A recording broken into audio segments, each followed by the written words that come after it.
Welcome to the Nerd Tea, everyone. I am here with my lovely guest, Sarah Beth Durst. Welcome. Hi, I'm so happy to be here. Thanks for having me on the Nerd Tea. I am so happy that you're here. I'm very excited. I fell in love with the Spellshop, and we'll talk more about it, but I just fell in love with your storytelling and your cozy writing, so I'm so happy to talk to you about it. Thank you. I loved writing it. Writing cozy is the most fun thing. I sit down and say, what makes me happy? And then I write that. So, Yes, that, and best writing experience. you feel good. A lot of times with fantasy, you're so stressed. But this is Mhm. just I know it'll work out. It's nice. But for anyone who doesn't know you, I actually have the copies here. Here's the spell shop, and I have the Enchanted Greenhouse, which actually comes out later this month as of the time that we are recording this, but I think by the time this episode is out, will have just been released. But it's so pretty. I'm not gonna lie, I am debating buying the hard copy because I have, They you know, look. I They look know, good together. I know, and that I saw that and I was like, and I got jealous.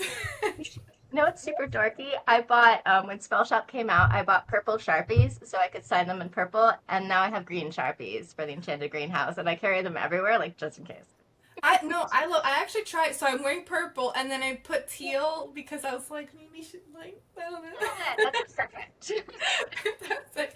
Well, I'm All wearing a right. winged cat, so Oh, you are. Wait, like a legit wing cat? like a legit winged cat, yeah.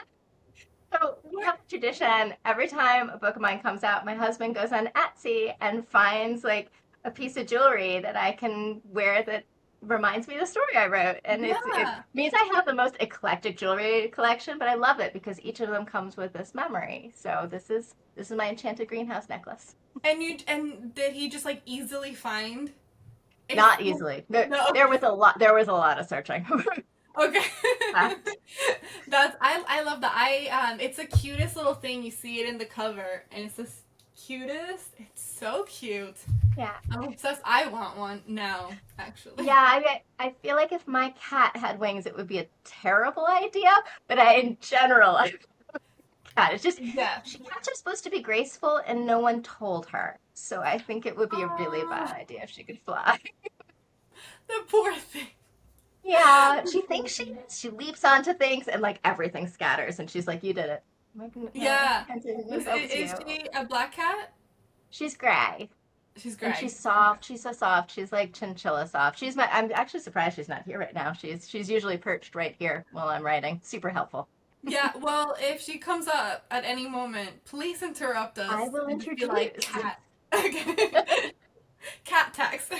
Yes, yes, I feel like it's required. That is one of the best things about virtual is people showing their pets. Their cats, like So, when COVID, when everyone was doing the news at yes. home, and just their cats It would would just appear. interrupt. Oh, I Obsessed. did this one conference and was finally like Gwen was you're like sitting right next to him like, okay, I'll finally be the author with the cat. And then Yeah. this other author came on and she had a live owl sitting next to her because apparently she rehabilitates them like as a side thing. And I was like, I can't win. But it was very cool. Yeah, against the owl, I will say. The owl won. Yeah. Yeah. So sorry. It's all right. I got over it. All right. Well, for anyone who is still wondering, who are you? Sorry. Yeah, no, I it's get all right. sidetracked easily. It's tough to outline. So why don't you introduce yourself to everyone? Yes, that is a lovely idea. Since I've already told you all about my cat, I'm Sarah Beth Durst. I'm a writer, uh, the author of The Spell Shop and The Enchanted Greenhouse coming out on July 15th, and they are cozy fantasy. Enchanted Greenhouse is actually my 30th book. I write for kids, teens, and adults, and I always have. Being a writer is the only thing I've ever wanted to be, and telling stories is what makes me happy. So, pretty much that's everything you need to know about me. That is insane. I was unaware of how many books you had written until I started prepping for our chat. And then I went to your bio, I went to your website, and I saw it, and I was like, is she just shouting out other authors? Like, what is this massive list of what is this? Like, I like to write. no, I love it. I absolutely love it. And like it's impressive. As somebody who is still trying to write her first one, and I have been for the last 2 decades. All right, so I actually want to delve deeper into the Spellshop and the Enchanted Greenhouse, despite the fact that you've written 30 books. We're going to focus on those two today. So can you tell everyone, we're going to start off with the Spellshop, so can you tell everyone what the book is about? Spellshop is cozy fantasy, which means I wrote it to feel like a warm hug. I wrote it to feel like a friend is sitting next to you and has their arm around you and is saying, everything's going to be okay. You're not alone. I wrote it to make me happy. It is about a rogue librarian and her best friend who is a sentient spider plant.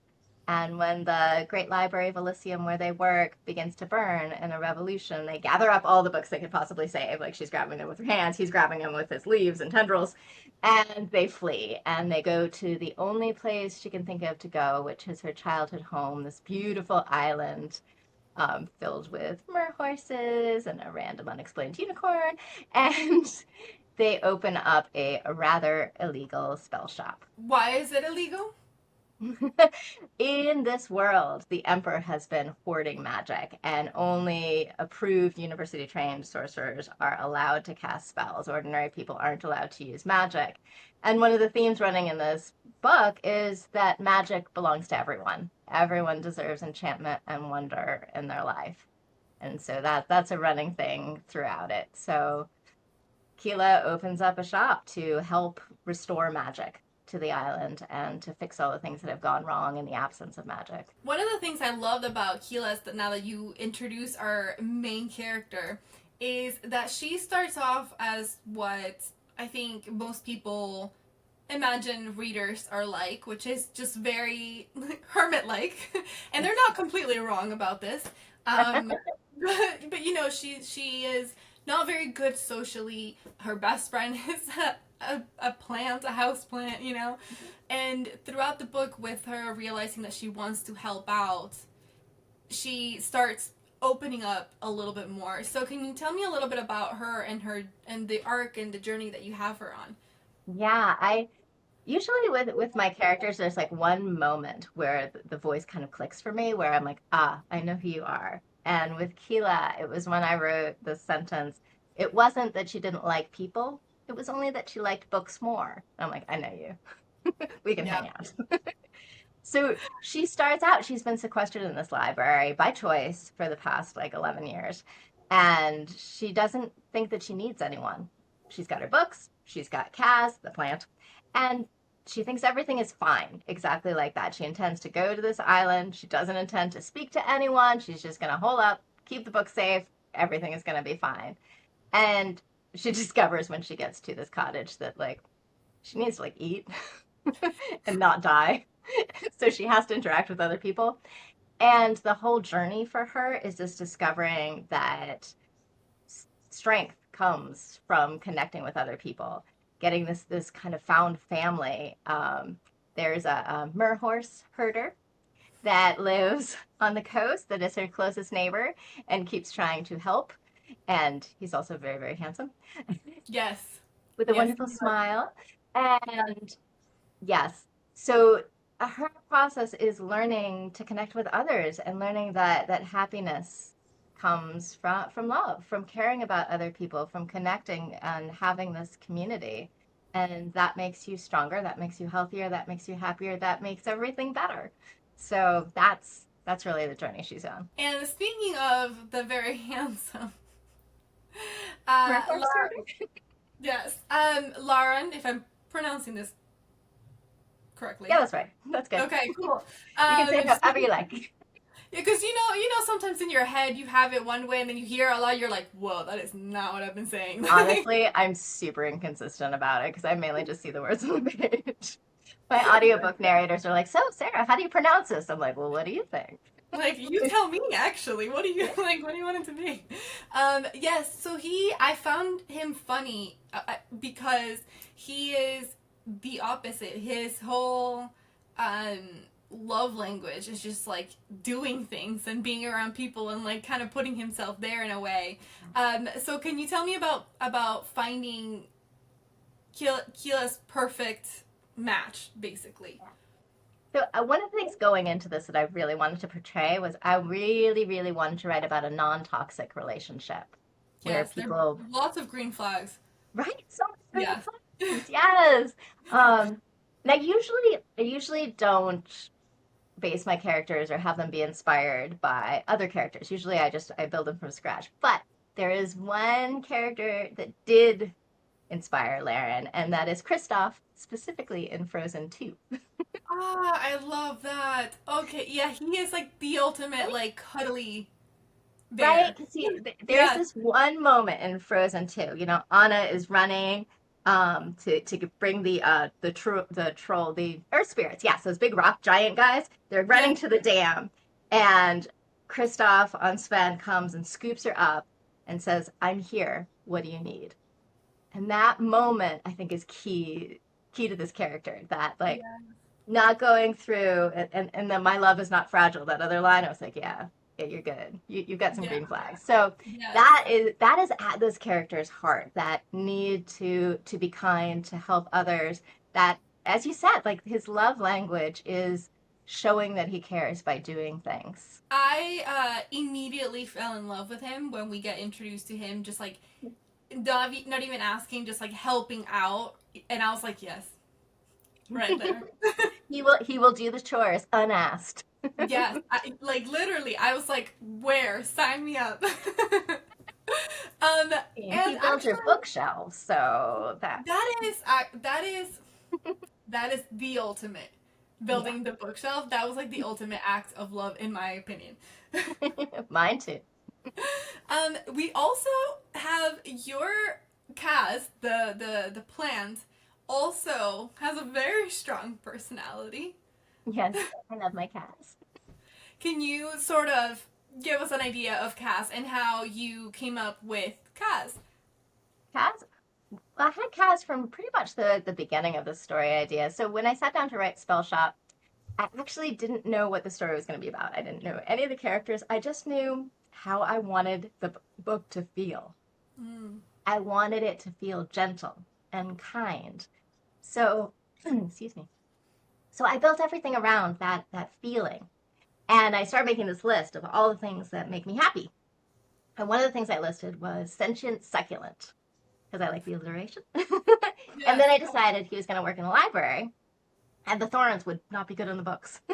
So I ended up with a spider plant, and that was where he was born. I'm just going to grab some water. 1 second. Okay, yeah. Sorry. You can cut that No, part you're out. fine. I have my own my own water bottle with me as well. Oh my gosh, that's an impressive water bottle. Right. I love that. I know, it's the only way I'll remember, otherwise I'll forget. Oh, that's great. Yeah, so I knew his voice from the second he sort of swung himself on his leaves into the scene. He's anxious and loyal. That pretty much sums him up. He loves Yeah, Keela. He would do anything for her. He loves books, and he's a good friend. He's just really a good friend. he is. He's very good. He's very helpful. Yes. He's a great companion.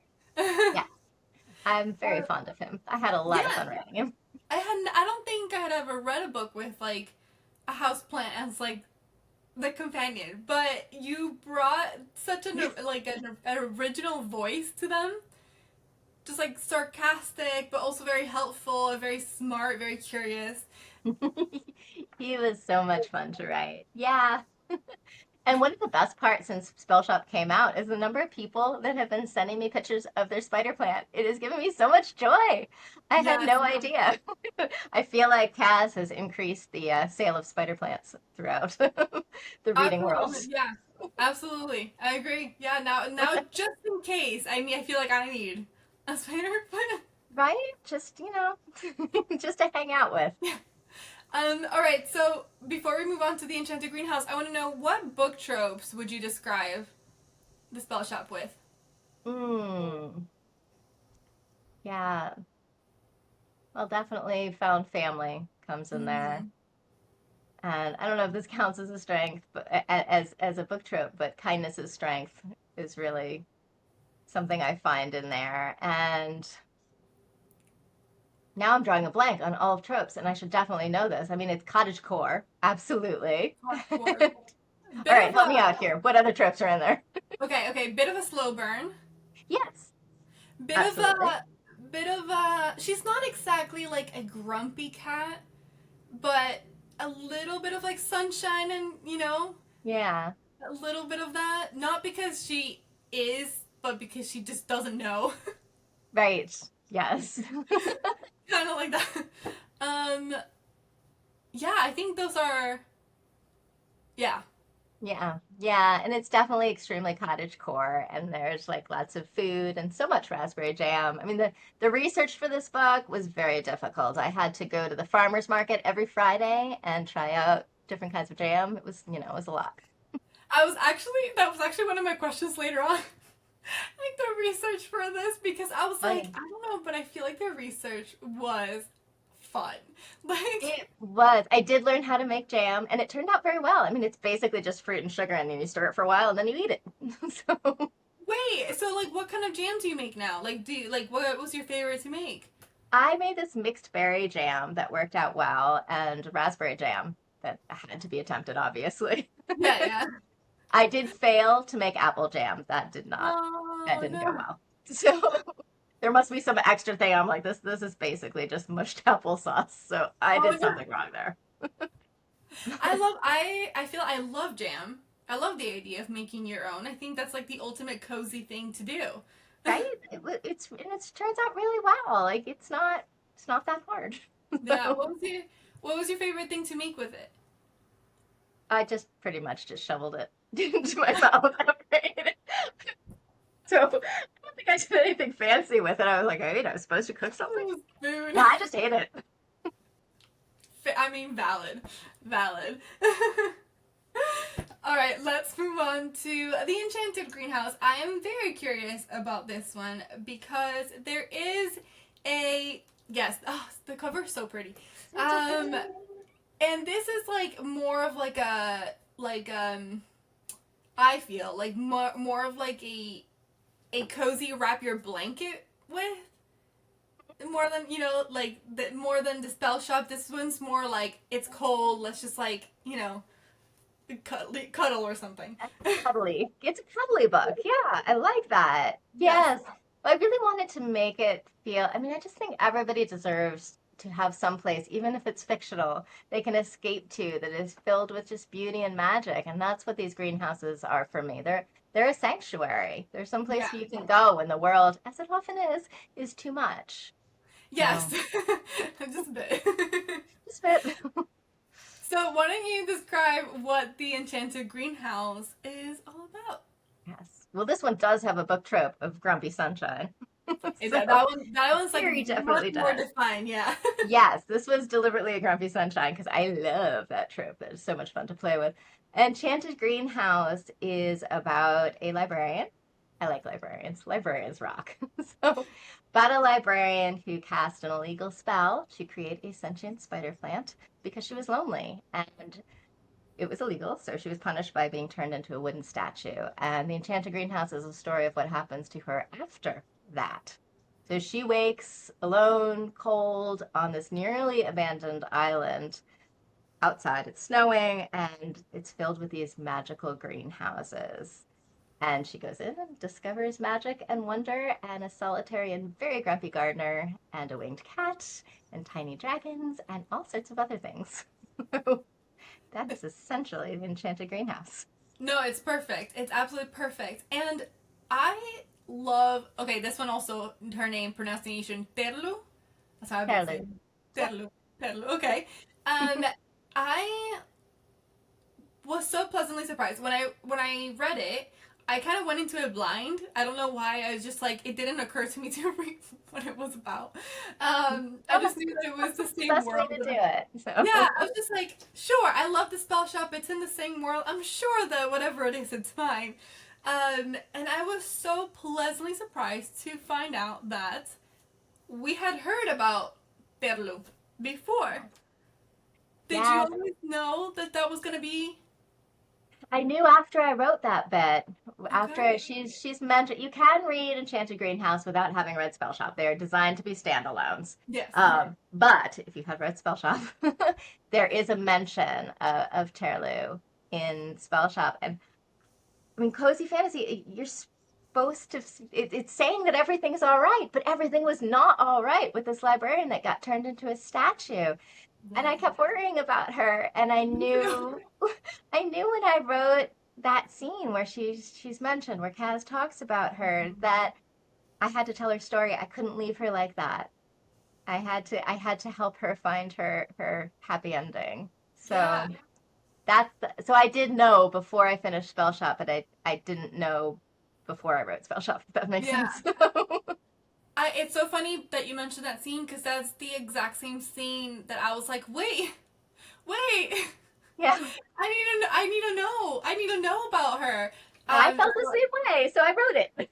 good. I'm so glad. And did you have an idea of what she was like before you wrote the Enchanted Greenhouse? Like, Such a good question. I A little bit, because I mhm, knew she was someone that was lonely and needed a friend. That's why she cast the spell. It wasn't for any like malicious purpose or she wanted a friend. She didn't have one, so she made one. Which mhm. and she does not regret for 1 second making Kaz. She only regrets that she wasn't like sneakier about it. That's She only regrets getting caught. Yes, the getting caught part was not. She didn't think anybody would mind all that much, Yeah. so because she wasn't doing any harm, and Kaz is wonderful, so she thought it would all be fine. So I knew she was someone that needed a friend. So I knew she was the kind of person that needed connection, needed people, and knew that about herself. That knew that she felt incomplete without people around her, without loved ones, without people that she could pour all the love in her heart onto. So I knew that bit going in, and then I just worked from there. I love that about her, and the what you just said just made me realize that Terlu obviously she's somebody who needed her friend, and she knew that about herself. Unlike Dado, who's like the opposite way. Yes. He he's somebody who needs connection but doesn't actually know this. Nope, he has no idea. He's like humans. No, thank you. No. Um, yeah, Yarrow's been on his own for a while and thinks that that's fine. Isn't entirely thrilled with this new, very bubbly person that has just sprung into his life and is going to cause chaos. He can feel that, and he just wants his plants. He's got his purpose. Is taking care of these greenhouses. That's what he wants. He was hoping for somebody that would help him fix what's wrong with the greenhouses because the greenhouses are dying. And he got this librarian that just likes warm hugs. Yeah. She's definitely not afraid of physical touch. Nope. He's That like, might be her love language, not yeah. sure. And he is another cuddly bear, and he bakes. He does. Yes. Like, I swear the entire time that I was reading it, I was like, okay, now I am hungry. Right. Yeah, that's a major problem with me with writing these books is I can't write a food scene without snacking. So there's a Yeah. steady amount of snacking that goes on while I write these, Well, which is fine. this is fully your fault because you describe it so well. It is my fault. It is my fault. Also, I don't really mind. No, There's a I don't lot mind of either. But it did leave me with this like sudden urge to go visit like the nearest bakery. Like, my job is done then. yes. I will blame you for the next 10 Yeah, pounds entirely my cookie. fault. I take that responsibility. Yep, sorry. They'll be Not happy sorry. ones though. They'll be fine. It's happy.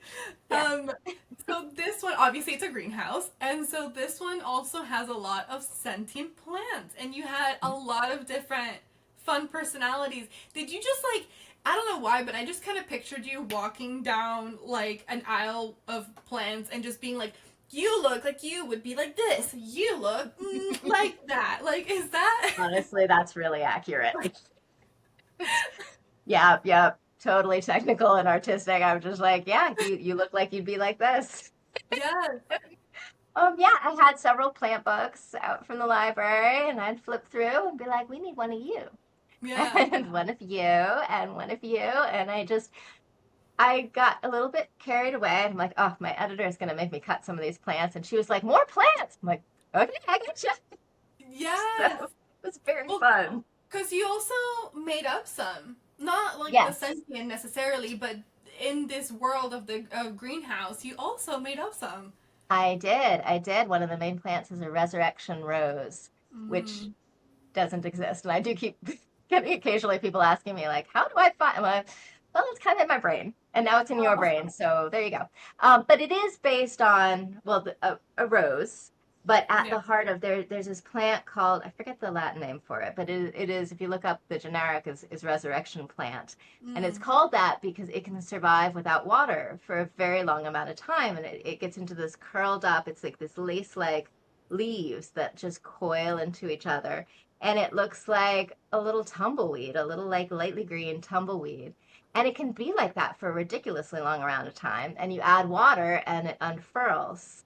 So that it is a little bit based on a real plant, but Mm.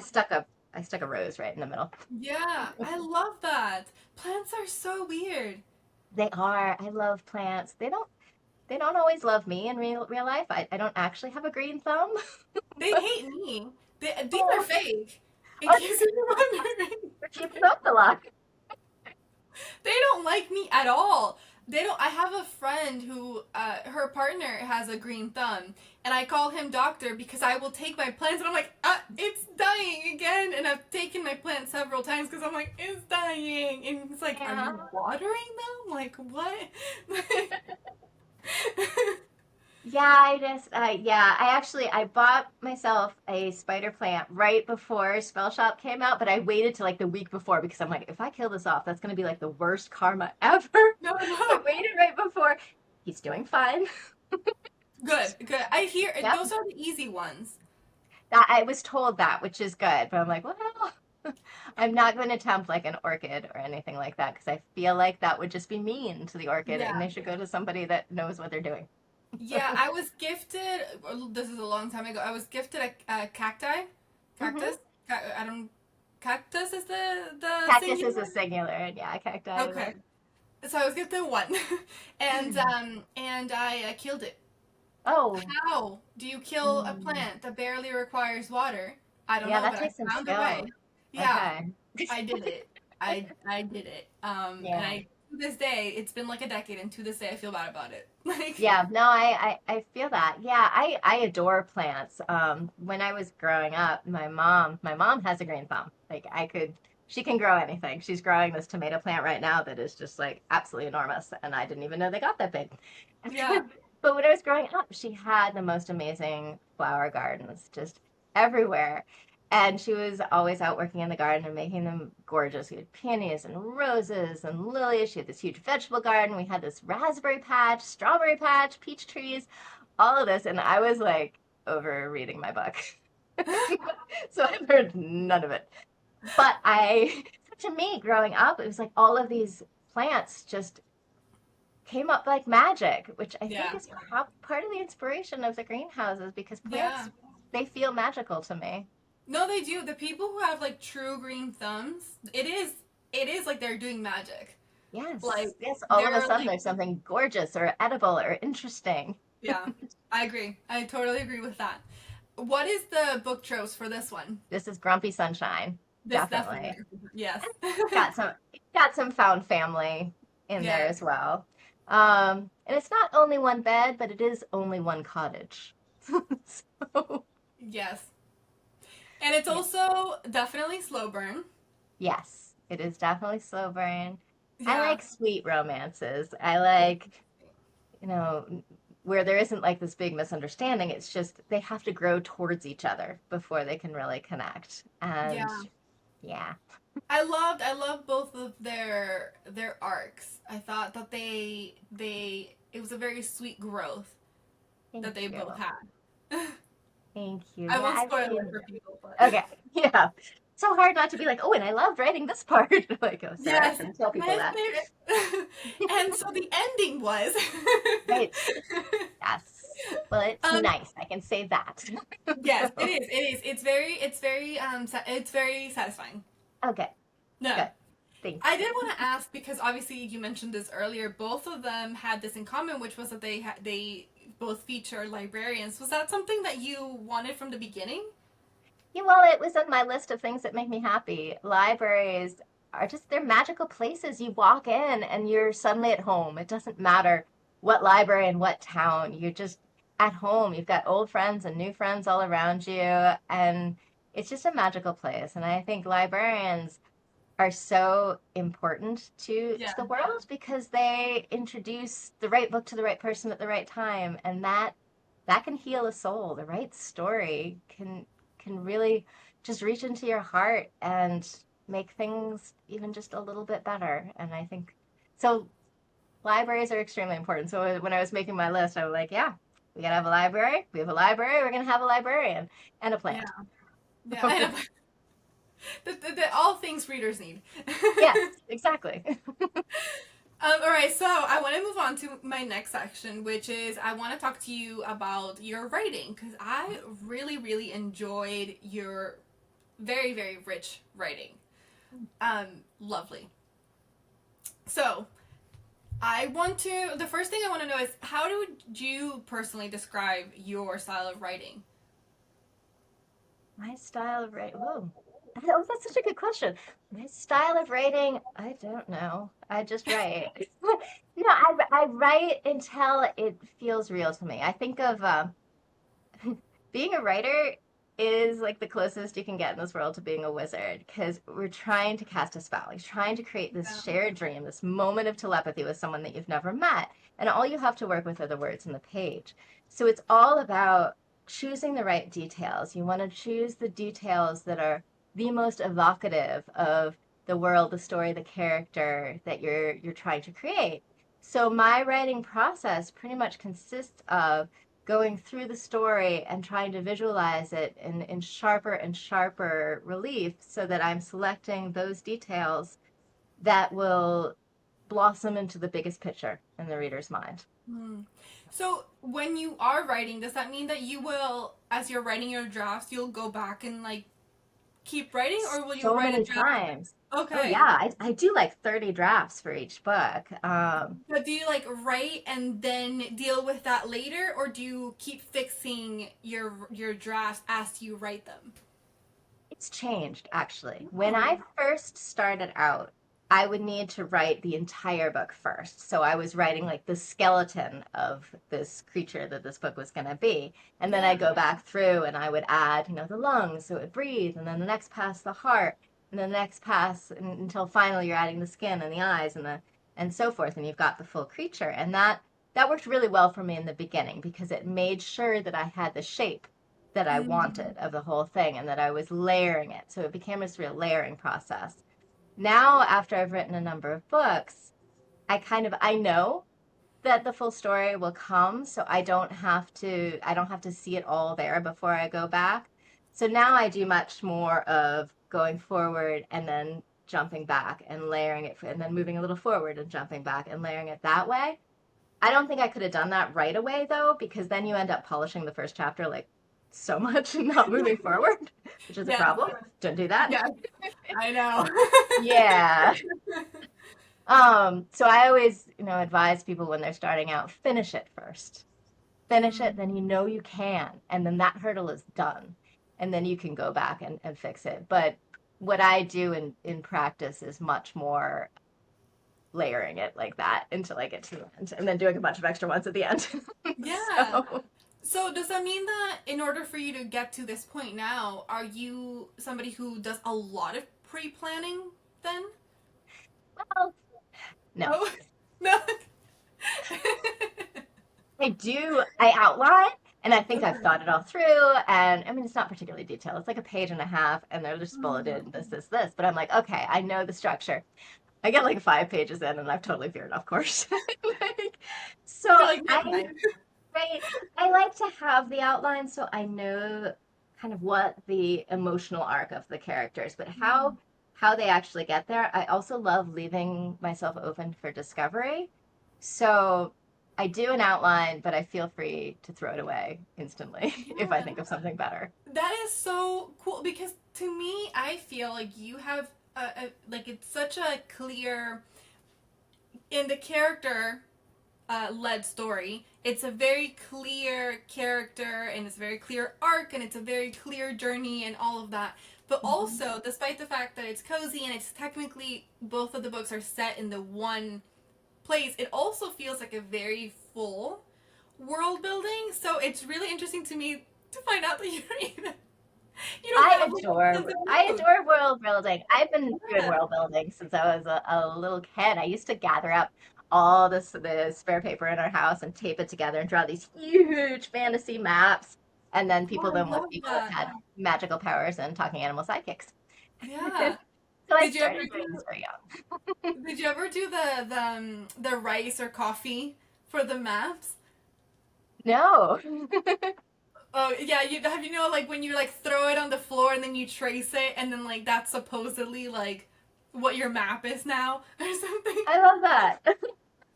No, I didn't try that. I feel like I missed out. I should do Now that. you do it. Now Oh. you do that.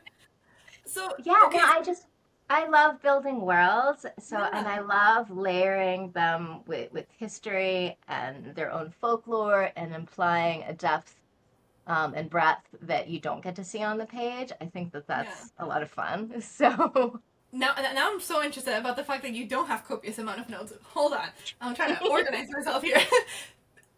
Did you? Because obviously one of I mean the big theme or not big theme, but the big running issue in both of your books is the fact, like you said earlier, that the emperor is hoarding magic, yeah, and so magic is not allowed. Magic is sort of, despite the fact that it could help so many people, it's been sort of like selfishly yeah. hoarded.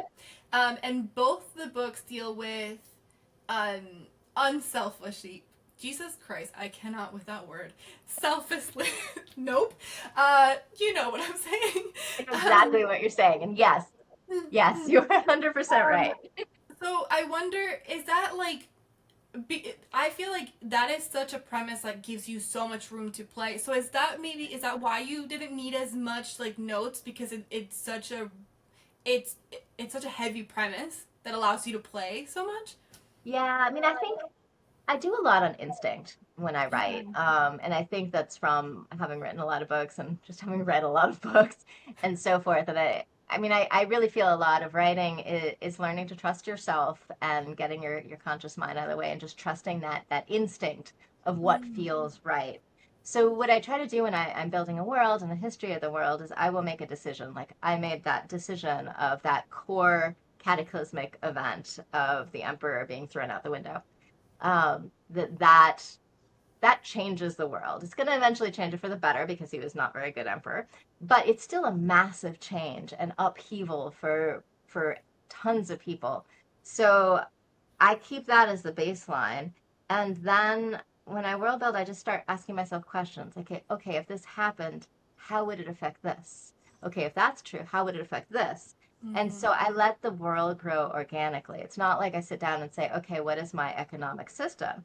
No, I sit down and say, okay, given that the emperor is in charge and so forth, what is the most logical economic system to grow out of Mm-hmm. that? Or that what would the plumbing be like given that this world is this, so that the world peels out organically and isn't just pieces that are stuck together for story reasons. So I grow the world the same way I grow characters. You make one decision and then you ask yourself, well, given that that's true, what's the most awesome thing that would also have to be true? Yeah, I love that. It works well. Yeah, I'm So gonna have to give that a try. I do recommend it because it's a lot of fun. It Yeah. means you don't have to know everything all at once. It leaves you open Mm. for discovery, and at the end, you end up with a world that is consistent because it's been grown organically. And Yeah. consistency is the key to casting that spell. If the world feels true, then your readers will stay in it. That I love. I could feel like I could ask you a lot, but let's move I on love before talking about craft. It's all good. This is great. No, well, I have more. I have more writing questions. Don't you worry about that. I both of these, in my opinion, had like cozy but slow burn. There was definitely a growth that was happening with each character individually, but you also, and then together, and then you were like, and when is it gonna happen? When is it gonna happen? So what are you, how do you go about writing that? I just I try to get to know my characters. Okay, basically, I just make up imaginary people and just hang out with them all day. Yes. So I have a lot of imaginary friends, and I'm totally fine with that. But I try to think of them as real and just be as emotionally true to them as possible. So what, when their emotional journey, and with that, the development of the romance and the other character relationships, I just try to do it chronologically with what would they be feeling, given that Yeah. in my mind they're totally a real person. What is the natural next thing for them to feel and say? And I feel like if you are emotionally true to your characters, then they'll come to life in the heart of the reader, and that's Yeah. that's kind of what it's all about. I love that. Do you ever like get really giddy when Oh you're gosh, writing yes. some of the I things? do. I do. Yeah, when you write like a sentence that just sort of sings, you just want to announce to the world, I wrote a sentence. And the world is like, Yes. that's nice. Isn't that your job? I'm like, yeah, but it's a good sentence. Yes. Wait, When so I now, got to write the word defenestrated in the opening of Spellshop, I yeah, rode that high for days. that is definitely not your typical SAT word. I think I've been looking my whole career for a place where it would be appropriate to use defenestrated. So, what is, do you remember like a line or a scene that was like the giddiest you got? Well, for Spell Shop, I think it was kind of the first date scene when they're riding the mer horses together, and I got to describe what it felt like to ride a mer horse through the ocean. I loved writing that scene.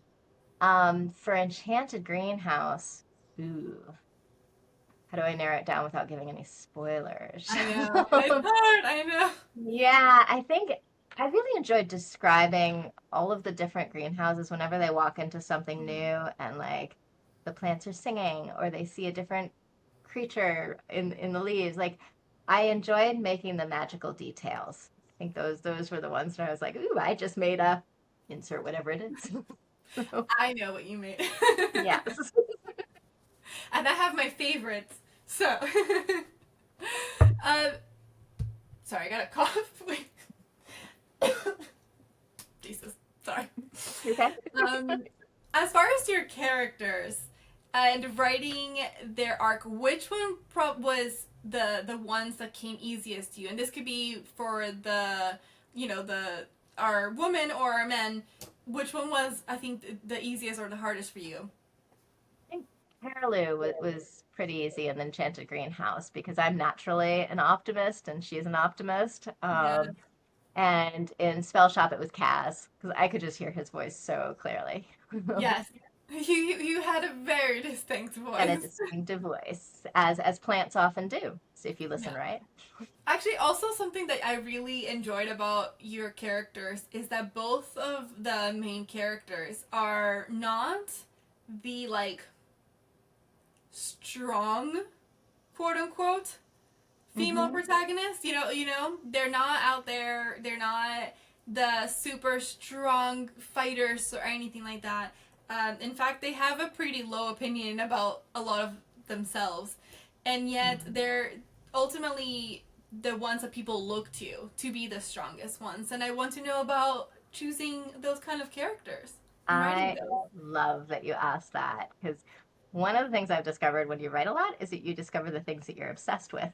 Mm-hmm. And one of the things I'm obsessed with writing about is different ways to be strong, particularly different ways for female characters to be strong. Because there's so many stereotypes out there that you have to be either assertive or physically strong or super articulate or, commanding or this, that, and the other to be considered a strong character. And what I was playing with a lot in these books and is that kindness is strength. Choosing to be kind is not that there's no weakness there. That weaponized kindness can make the world better. That empathy, that connecting with others is a force that makes you stronger. I loved how they obviously no spoilers, but they both started off just doing something that they thought was right, but like something that they thought was small but right, Yeah. and it blossomed into something big, something that was needed, you know? Yeah. Yeah. Oh, I like your way of putting that. That's lovely. Yes, Oh, I think that's nice. exactly what they did. And I have two more writing questions for you. Absolutely. For the Enchanted Greenhouse, I again will not spill, like won't spoil anything. But throughout the book, you introduced certain ideas, characters, etc., that were mentioned, or things that happened that were mentioned. That the entire time I was like, I was hoping you would mention them again, or like resolve them in some way. And I will say that for me, you scratched every itch that I felt like needed to be scratched as I was like reading the book, you know? And so for you as a writer, especially now that I know that you kind of just go more with the flow, how do you make sure that you are scratching those itches? Think you need to, what I try to keep in mind is that every single character that walks onto the stage in your book is convinced that they are your main character. They, they all have their own journey. So I try to think about that when I write. Like I'll go through and be like, okay, where are you going? Where do you end up? Even the ones that are only on briefly, I know what they're doing when they're off stage. So I think that's how I do it. Is I just consider everybody protagonist. We just don't get to see their story yet. Okay, I like that. That's a really good point to make, because I didn't realize that I was like so curious about certain characters or some things until I was like, is she gonna mention them? Is she gonna? Good. I'm glad I did.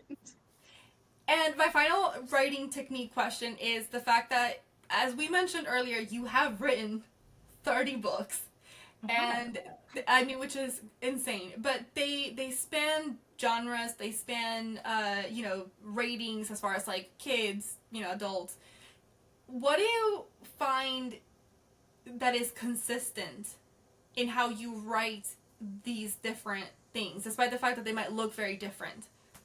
Yeah, for me, the writing process is exactly the same for all of them. It really is. And I think it's kind of essential that that be true because the writers that get into trouble are the ones that sit down and think to themselves, like if they want to write a kid's book, if they think that sit down and say, I am now writing for the children, they're going to go horribly astray.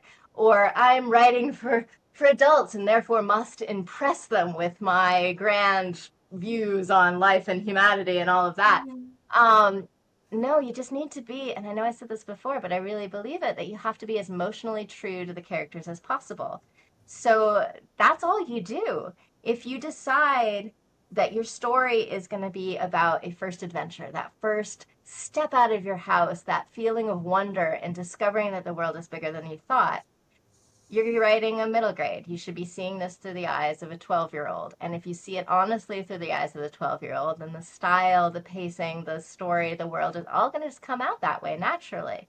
If you're writing about starting over and second chances and loss and reinventing who you are as you're getting older, then you're writing it about an adult. And if you're seeing it honestly through their eyes, it's going to come out with the richness of the stunted structure and the paragraphs and the pacing and so forth. So I say that the key is finding the heart of that character and just cleaving to it. Is that what cleaving means, or cleaving the opposite of what I think it means? I'm not entirely sure. I'm gonna have to look that up. But just stick with the heart of that character, and it will not lead you astray. I'll put a definition on the screen. Right? Now, like I suddenly second guess myself. That is the advantage of writing over speaking, is that you get to revise it as many times as you'd like.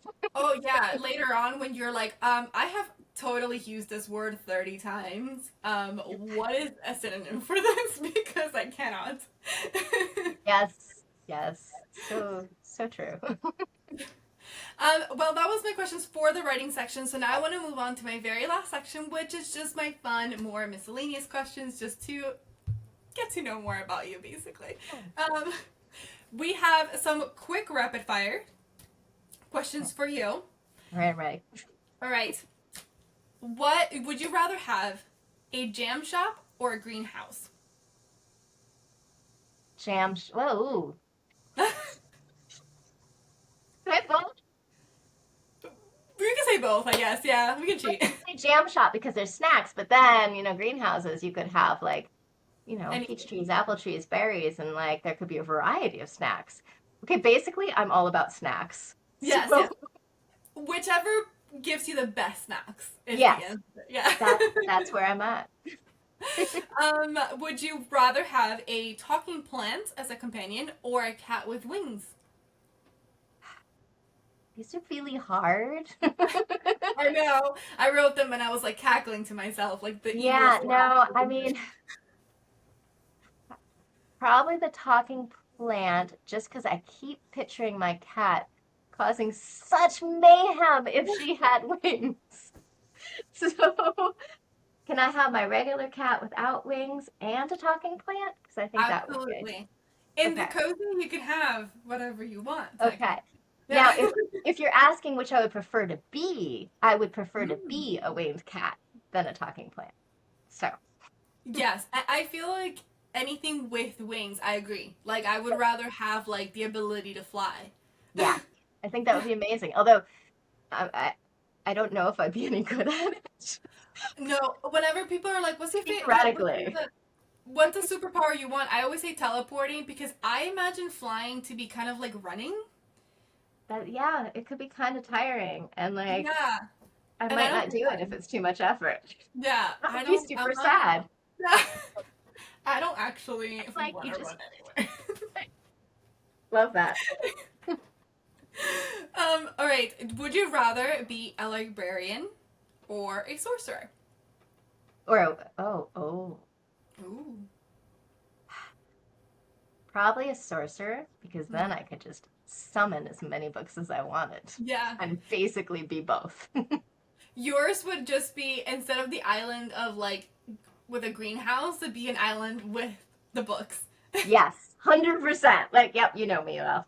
That is absolutely true. Would you yeah, if you could be a librarian in this world, would you be? Absolutely.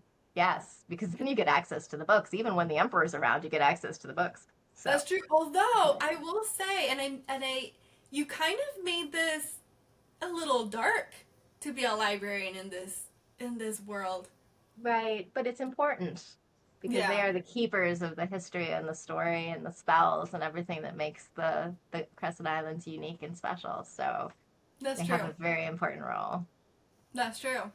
What is your favorite plant in general now that you know about plants? Favorite plant? Ooh, that's hard to choose too. What's yours? I don't know their names, but do you know I love the ones they kind of look like this one a little bit where Hmm. they kind of like drape.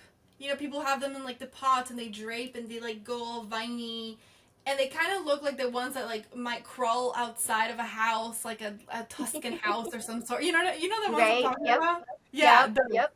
Those. That's a good choice. Thank Yeah. you. I mean, I think I love flowering things. I'm very fond of lilies of the valley because there's something so like beautifully secretive about them because they grow in the shade and their flowers are kind of hidden behind the green. So I think it's one of those flowers that you have to kind of stop and look for, and I think that makes them really magical. Yeah. So mine is just like invasive and yours is mysterious. Yeah, pretty much. um, do you have any cozy recs for people? There's so many good cozy books out there. So Can't Spell Treason Without Tea by Rebecca Thorne. Love that. That was very fun. Um, The Very Secret Society of Irregular Witches by Sangu Mandana is so good.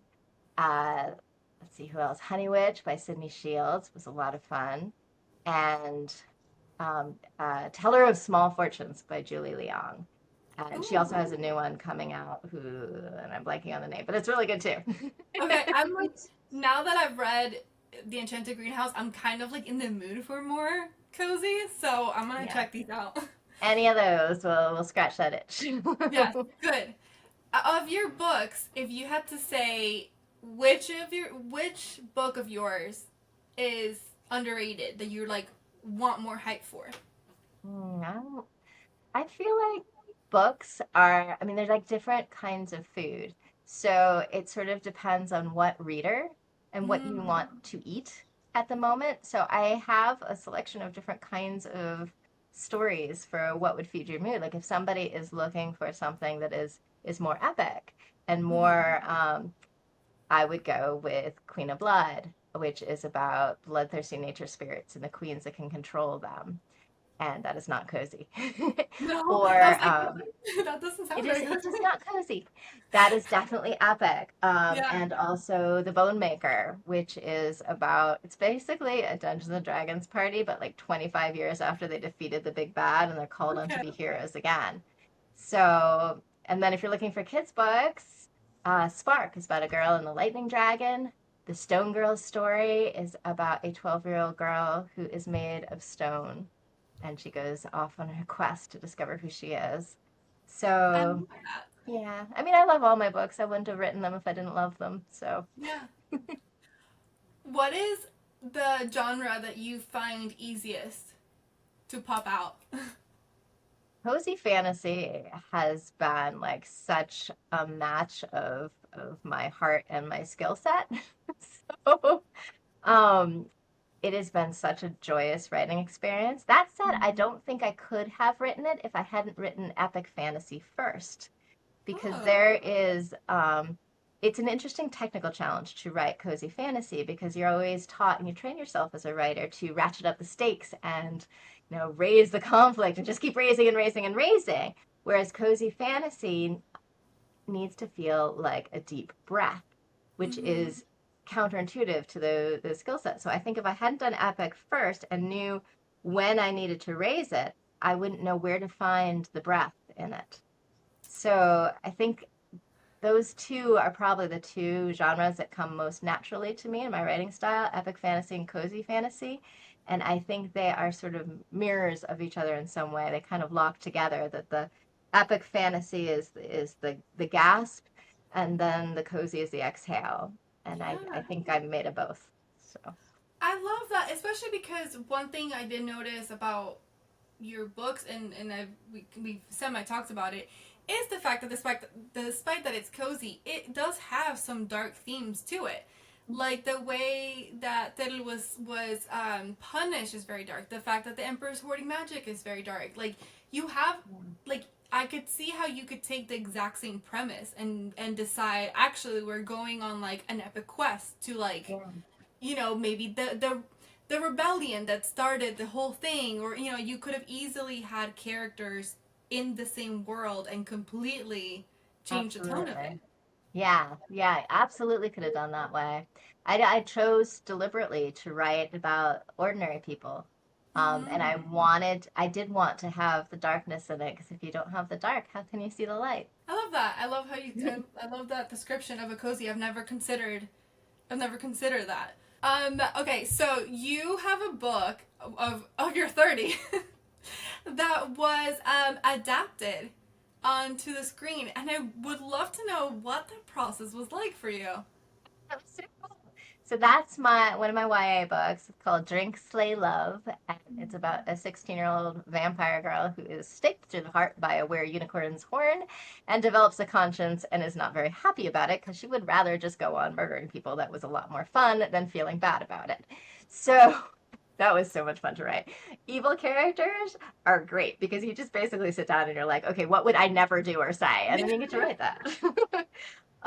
So that was turned into a Lifetime TV movie, and it was such a cool experience to see so many people working together to bring to life something that was in my head and to see them interpret the characters and interpret the story and just it was really cool. I had this whole like party when it came out, and we had all these like vampire themed treats, and I was like live tweeting the premiere, and the actors were like live tweeting back at me, and it was so much fun. Highly That recommend. is so cool. Did you have any say on the script, or is it scary to have somebody else? Like, what? How do you feel about It's that? not scary because the book exists. Whatever they do, they're telling a different story inspired by mine because it's a different medium, so they automatically have to tell it differently. And Mhm. I'm totally fine with that because my book exists as its Yeah. thing. So I'm like, yeah, go do. and, and it's fine. I feel the same way about seeing fan art or art based on my works. Like even if it's not what I was picturing, that doesn't matter to me in the slightest because it's what my story inspired in somebody else. Like that means so much that these characters like sparked something inside someone else that made them create something new in the world. Like I just think that's so cool. Yeah, no, that is definitely the coolest. I feel like which author hasn't at some point pictured their work on, like, as a movie or a TV show, you know? Yeah, I mean it's cool. Hollywood's its own beast and it will do its own thing and it's kind of random which books get made into whatever, but Yeah. it's fun when a story can spawn more stories. I think Yeah. that's what stories should do. They should go on and have additional lives inside other people. I think that's awesome. I think these two books would make a great movie. I agree. That would be very cool. Yeah, I either see it as like two movies or like a mini series, like like with two seasons and like a mini series of one and then a mini I series think of the that would other. be so I think that would be so cool. Anybody that's listening out there that wants to make that happen, I'm on board. I mean, chop chop. Right? Let's get moving. I I think agree. And Kaz then needs to swing across the screen. exactly, and just in case, I do act on the side. All Just right. saying. um, I do also want you're on tour right now with the Enchanted Greenhouse. Is there anything that you're super looking forward to? Oh, all of it. I'm so excited. Yeah, so I get to go on tour. My publisher's sending me, which is amazing. So July 15th is the launch, and that's going to be at the Barnes& and Noble Union Square in New York City, which is this like palace of books. It's this four-story, gorgeous. It has been on my bucket list to do an event there. So I am super excited. So anybody in the New York area, please come. And then from there, I get to go like it's like an 8 city, I think it's 8. I'm going to Shepherdstown, West Virginia, and then Pittsburgh, Pennsylvania, and Louisville, Kentucky, Grand Rapids, Michigan, St. Louis, Missouri, Salt Lake City, Utah. I'm like mapping it in my head. Los Angeles, California. Oh, and when in Los Angeles, I'm going to be at the Ripped Bodice with Sangu Mandana because her new book comes out the same day as ours, so we're going to do a joint event, which should be a Oh, lot I of fun. love that. That's cute. And then after that, I'm going to be at San Diego Comic-Con, and I'm going to be in a bunch of different panels and doing signings there. So I am so excited for all of it. One of the stores is making this like bath fizz stuff that's themed with a book, and like it's just I'm so excited for all of it. Yes, I am still trying to see. There is a small, and I do mean small, like less than a percent small chance that I might get tickets to Comic Con. Woo, come see me So if you if I do, do. yes, I will definitely message you so that you can sign my Yes, book. I would be delighted. I will have my purple and green Sharpies. So Yes! I might before that I might have you sign both the ARC and like the hardcover version that of like I never course, really buy. I would be honored. I would be Thank happy you. to. Um, in order to sort of finish this up with semi last question, I started doing this thing where I have my authors, the last author that I interviewed, ask a question for my next author. So I'm going to ask you the question that my last author asked, which her name is Maria A. Eden. She is a fantasy, paranormal, cozy author, independent author as well. And her question for you was, if you had the opportunity to sit down and write in the setting that you're writing in, would you do it? Would you transport yourself into that world and sit there and write for the sake of writing there? Yes. To write no, yes, I'm doing that. yes. I'm working on the third book in this world now. Oh, wait, are you? I am. I That am. was actually It's going to be gonna my be next question. yes, it's gonna be called Sea of Charms, and it will be out next summer. In the same. Yeah, the spell shop world. And Yes, have we heard of the next protagonist? you have. Am I allowed to no or not yet? Not yet, but when we stop recording, you can guess, and I'll tell you if you're right. Okay, well, we can do that after. Yes, I'll do that. Okay. Okay. Yeah, I can tell you that I have been drinking a lot of hot chocolate and listening to a lot of sea shanties. I knew it, so I knew it. Actually, I think you know. that was my guess. That was actually my guess. Okay, Yeah. cool. Cool. And you are I knew correct. it. And anyone that's reading Enchanted Greenhouse, you are also Yeah. correct. That was actually, I was like, the only one that I can think of is this. Okay, cool. Yeah. Yep. So if you had to write, like, if you were an author in this world, would you rather in the island of the Spellshop or in the island of the Enchanted Greenhouse? Oh. I could do either. I mean, Spellshop, you've got the view of the water and the access to the jam shop and so forth. But the greenhouses, I feel like that would be a really good place to write. You could just set up a desk in the rose room. Yeah, I think I'm going to have to go with the greenhouses because if you can, depending on what sort of scene you're writing, you can move it from different greenhouse to greenhouse. I think that would be a lot of fun. Smart. That's Right? smart. Mm-hmm. And also, their one particular plant that you invented could help. There's the favorite of the one character. Yes. Could help with that. I think so too. Yeah. So could you ask the question for the next author? I'm not sure who that will be, but what question do you have for the next author? I want to know what brings them joy when they write. What do they love the most about writing? I love that. That's a very sweet one. What is your answer to that one? The act of writing, stringing sentences together, bringing a world to life. That brings me joy. Just the sheer act of writing. What? That is basically it for me, but is there anything else that you want to announce? Anything that you want to work on? Now that you've like completely blew my mind that there's going to be a third book. I thought it was a duology, so you blew my mind. No, but anything else? It is not. I'm always sad when I finish a book. I know I'm supposed to celebrate because, like, yay, it's done. The hard part is over, or whatever I'm supposed to feel. But you know, you live with these characters, you fall in love with them, you're in this world, and then you have to say goodbye.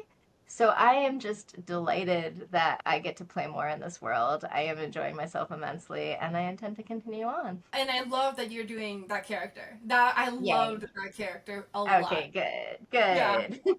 I can't wait. If in the Spellshop, Terlu was like the one that I was like, oh, I wish. You know, this one was definitely for this book.